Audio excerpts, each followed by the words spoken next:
អ្នកស្រីបាទអ្នកស្រីមើលឃើញចំណុចអ្វីខ្លះចំពោះសាលាមាសនេះបានជាអ្នកស្រី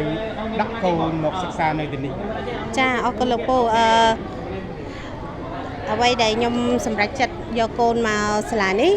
គឺខ្ញុំមើលឃើញចំណុចមួយចំនួនតាក់ទងទៅនឹងគុណភាពរៀនកម្រិត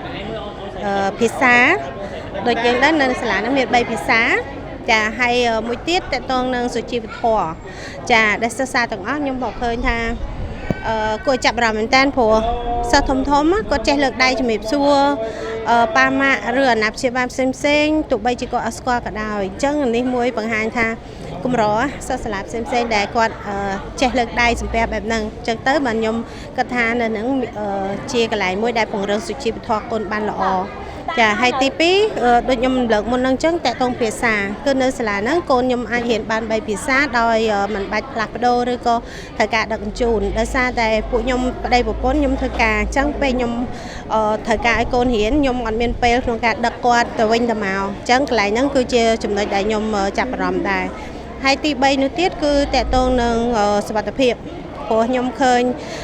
ការគ្រប់គ្រងសិស្សការផ្ដល់ព័ត៌មានសិស្សតំណែងសិស្សមួយគ្រូហើយនឹងការយាមកាមមួយអ្នកសន្តិសុខនោះវាបានធ្វើឲ្យខ្ញុំមានអារម្មណ៍ថាកក់ក្ដៅ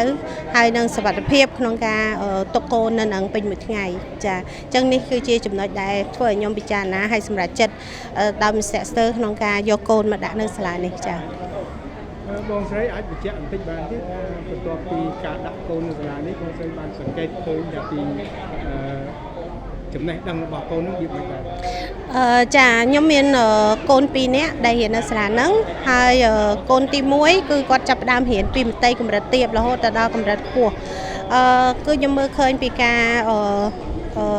ក្លាហានរបស់គាត់ហើយគាត់អាចប្រើភាសាបាន2ក្នុងពេលតែមួយយើងភាសាខ្មែរយើងមិននិយាយព្រោះយើងនិយាយរាល់ថ្ងៃប៉ុន្តែគាត់និយាយភាសាខ្មែរហើយយើងភាសាចិនបានល្អហើយខ្ញុំភ្ញាក់ផ្អើលមែនតើនៅពេលគាត់រៀនថ្នាក់ទី3គាត់អាចនិយាយភាសាចិនបានល្អហើយឥឡូវនេះគាត់បានបញ្ចប់ថ្នាក់ទី6ថ្ងៃនេះហើយគាត់នឹងទទួលសញ្ញាបត្របញ្ជាក់ការសិក្សាហើយចំណែកកូនពៅវិញគាត់រៀងការជើងកូនបងអញ្ចឹងភាពអត់ធ្មត់របស់គ្រូចាការយកចិត្តទុកដាក់របស់គ្រូអ្នកគ្រូហើយនឹងបុគ្គលិកសិក្សាផ្សេងទៀតនៅក្នុងសាលាហ្នឹងធ្វើឲ្យខ្ញុំកក់ក្ដៅហើយទទួលអារម្មណ៍ថាអាចពឹងបានហើយកូនខ្ញុំនឹងមិនពិបាកក្នុងការចាំបីបាច់ចាយើងនិយាយស្រួលស្ដាប់ទៅគាត់កាចប៉ុន្តែជាមួយនឹងភាពទន់ភ្លន់ភាពបត់បែនការយកទឹកដាក់មួយគ្រូធ្វើឲ្យគាត់អាចសម្របហើយគាត់អាចរៀនបានល្អចាហើយកូនបើខ្ញុំឥឡូវនេះគាត់រៀនដល់ថ្នាក់ទី3ហើយចាបងស្រីអាចបញ្ជាក់ឈ្មោះបងស្រីបន្តិចហើយនឹងកូនរបស់បងស្រីបន្តិចចាខ្ញុំឈ្មោះសុនសូលីដាហើយកូនខ្ញុំ2នាក់នៅទីនេះកូនបងគាត់ឈ្មោះខេស៊ីងហាវថ្នាក់ទី6បញ្ចប់ថ្ងៃនេះហើយនឹងកូនទី2ថ្នាក់ទី3ឈ្មោះខេជាសឹងចាអរគុណបងចាអរគុណ